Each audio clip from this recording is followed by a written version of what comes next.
कहीं न कहीं पैसा हावी हो गया, धन हावी हो गया, ज्ञान के ऊपर भी। हमारे देश में ज्ञान की पूजा थी, अब धृतराष्ट्र और दुर्योधन जैसे धनवानों की पूजा है।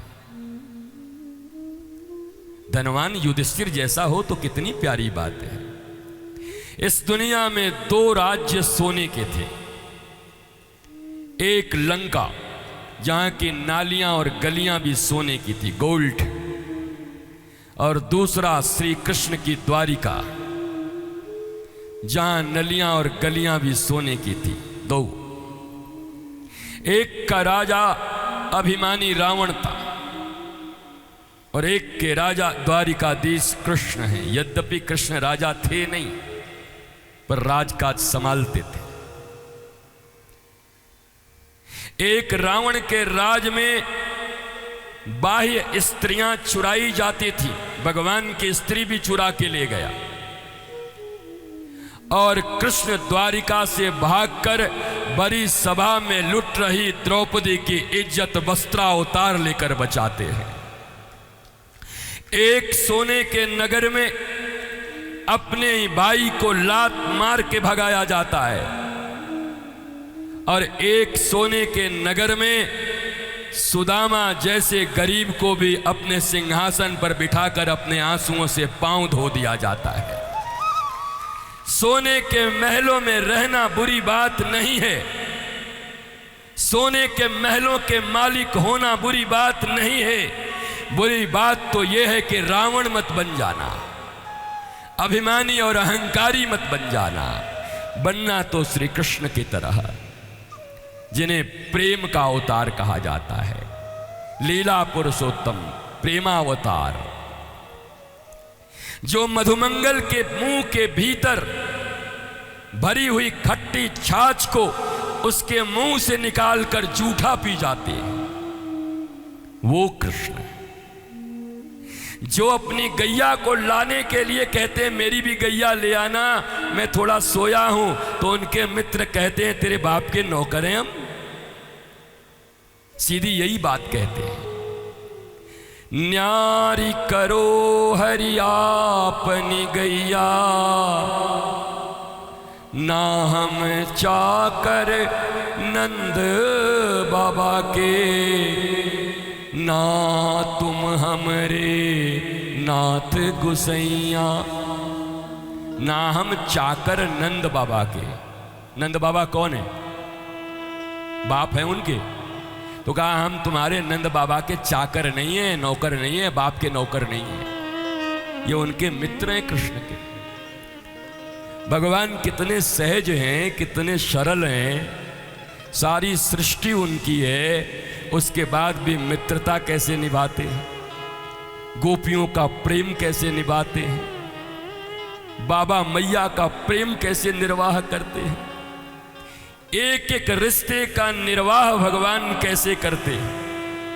एक रावण है, अहंकार में इतना चूर है कि कोई नजर आता ही नहीं, कुछ देखना चाहता ही नहीं। पत्नी समझाती है तो कहती हट जा, मैं दानव की बेटी, हट। किसी की नहीं सुनता, नाना की नहीं सुनता, मनमानी करता है। तो धनवान होना बुरी बात नहीं है, पर यह मनमानी करने वाले धनवानों से रिश्ता रखने की भी जरूरत नहीं है। इज्जत की 2 रोटी खाओ,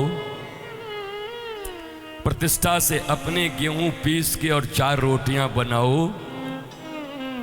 और अमरूद के पत्ते ला करके गुआवा की उसकी चटनी बना लो, थोड़े नमक डाल के खाओ। पर ये जो अहंकारी लोग हैं, जो बात बात पर तुम्हें धमकियां देते हैं, जो बात बात पर तुम्हें एहसास दिलाते हैं कि मैं तुम्हारा पालन करता हूं, तुम 2 कौड़ी के हो, मेरे पैसे पर चलते हो, ऐसे लोगों के साथ 1 सेकंड भी रहने की जरूरत नहीं है।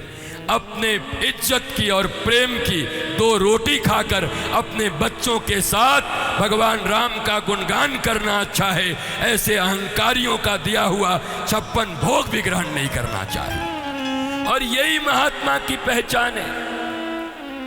महात्मा होगा तो वैसे ही होगा। मन लागा यार फकीरी में।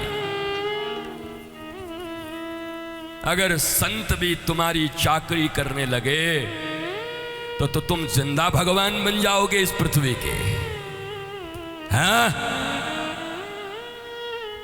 जो सच्चा संत होगा वो तुम्हारे अभिमान रूपी धन का एक कण भी स्वीकार करना उचित नहीं समझेगा। वो जाएंगे, घूमेंगे, लोगों के बीच मिलेंगे, और इस दुनिया में आज भी ना तो विदुरानी की कमी है और ना सबरी की कमी है। वो उनका जूठा खा के धर्म प्रचार कर लेंगे, पर अहंकारियों का धन नहीं लेंगे। मेरी जिंदगी में बहुत ऐसे अहंकारी आए गए, रोज आते जाते रहते हैं। उन सब की एक ही चाहत है, वो कहते हैं रिश्तेदारी निभाओ तो हम आपके लिए ये कर देंगे, आपके लिए वो कर देंगे। भैया तू अपने लिए तो कर ले, अपनी जिंदगी तो ठीक कर ले, मेरा क्या करेगा। हमारी तो मौज है। तुम्हारे अहंकार सहित दिए गए एक भी वस्तु का स्वीकार परमात्मा नहीं करता। जब परमात्मा नहीं करता तो महात्मा भी नहीं कर सकता।